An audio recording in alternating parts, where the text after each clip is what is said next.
brought to you by Silver Pumps. Top quality और consistent performance के लिए सिर्फ सिल्वर पंप्स नाम याद रखना। कि अगर इस मुल्क में एक बार फिर से राम प्रसाद बिस्मिल और अशफाक उल्लाह खान की दोस्ती कायम होगी तो हम इनको जरूर हराएंगे। आवाज दो! आवाज दो! लड़ेंगे! देर से बिहार के अलग अलग कोनों से, झारखंड, उड़ीसा और बंगाल के अलग अलग कोनों से यहाँ आए हैं, तो मैं आपका ज़्यादा वक्त नहीं लूँगा। मुझे 3 मिनट बोलने के लिए कहा गया। मुझे सिर्फ 3 बात कहनी है आपसे। पहली बात तो ये कि काली टोपी पहनने वाली आरएसएस की फौज ने यह जो काला कानून लाया है, भारतीय राष्ट्रीय कांग्रेस की तरफ से हम इसकी मुखालफत करते हैं, हम इसका पुरजोर विरोध। और दूसरी बात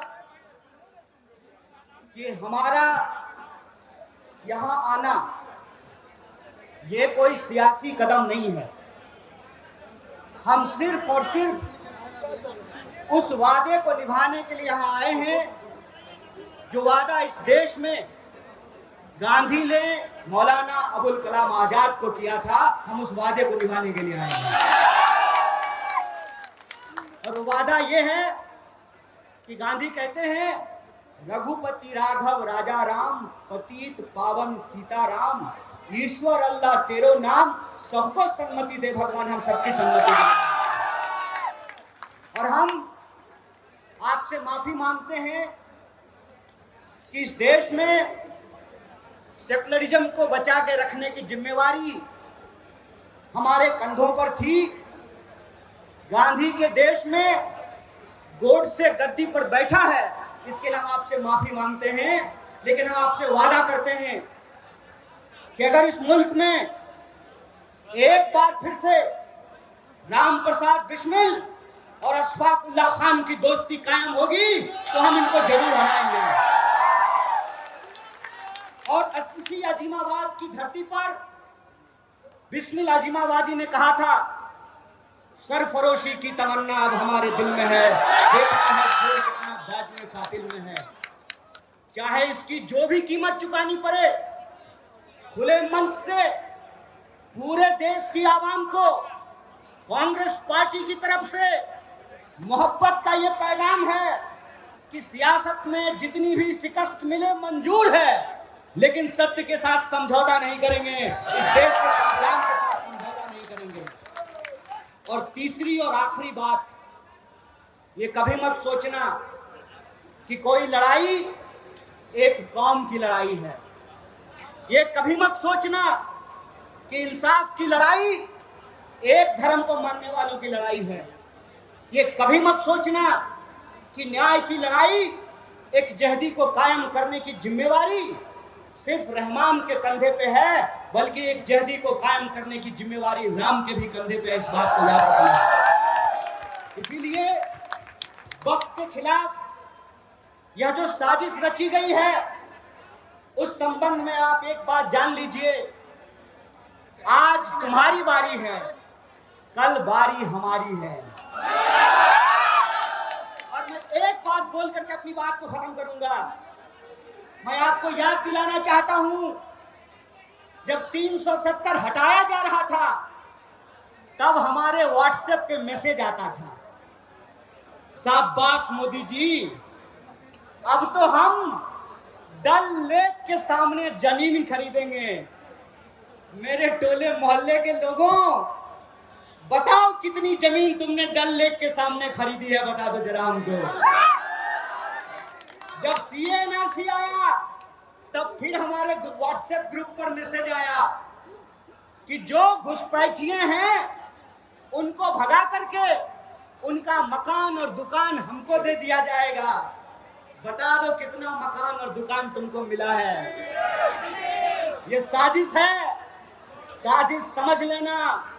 ये वही साजिश है जो ये अंग्रेजों से सीखा है इन्होंने। भाई भाई को लड़ाओ और देश की संपत्ति अपने खाते में पहुंचाओ। ये साजिश आप जान लेना कि वक्फ की जमीन कब्जा करके किसी हिंदू और मुसलमान को नहीं मिलेगा। गुजरात से आए हैं साहब, गुजराती दोस्त को जमीन देने के लिए।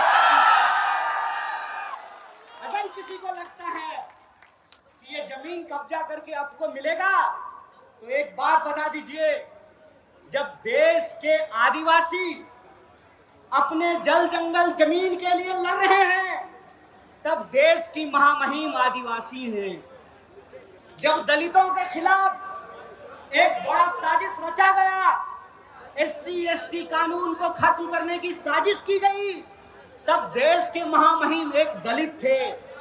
और आज जब यह कहा जा रहा है कि वक्फ को खत्म करना जरूरी है क्योंकि गरीब मुसलमानों को जमीन मिलेगी, तो याद रखना, ये वो सियासत है, ये वो सरकार है जो आपको आपके छत पर नमाज पढ़ने नहीं दे रहा और आपको जमीन दे रहा है।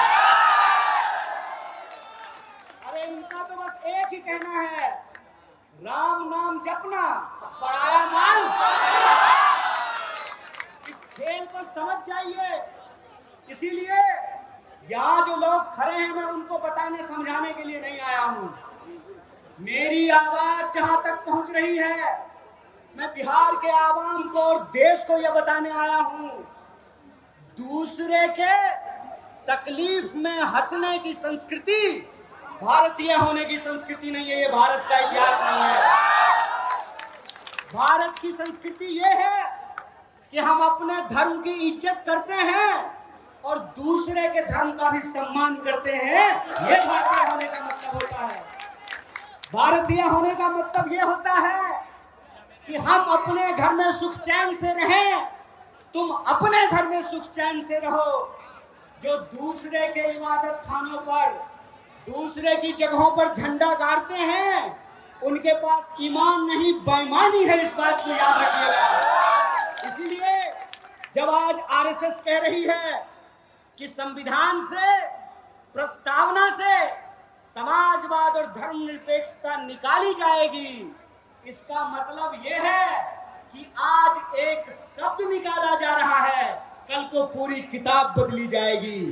इसीलिए यह देश के नागरिकों, चाहे आप हिंदू हो या मुसलमान, चाहे आप दलित हो या ब्राह्मण, चाहे आप अगरा हो या पिछड़ा, चाहे आप टोपी लगाने वाले हो या तिलक लगाने वाले हो, याद रखना, ये ऊंच नीच को मानने वाले लोग हैं। इनको आपने गद्दी पर बिठाया है, ये आपसे आपका समानता का अधिकार छीनेंगे, आदिवासियों से जल जंगल जमीन का अधिकार छीनेंगे, पिछड़ों से भागीदारी का अधिकार छीनेंगे और मुसलमानों को इस देश में नागरिक होने का अधिकार छीनेंगे। इसीलिए लड़ाई एक कौम की लड़ाई नहीं है, पूरे हिंदुस्तान को बचाने की लड़ाई है। और इस लड़ाई में हम सब एकजुट हैं। बोलिए, एक है कि नहीं है? तो आप हमारे साथ एक नारे को बुलंद कीजिए, उसके बाद हम अपनी बात को खत्म करेंगे। इस काले कानून के खिलाफ हमारी एक चेहरी प्रदर्शित होनी चाहिए। अशफाकुल्लाह खान और राम प्रसाद बिस्मिल की दोस्ती कायम होनी चाहिए। तो आप हमारे साथ आवाज को बुलंद कीजिए, आवाज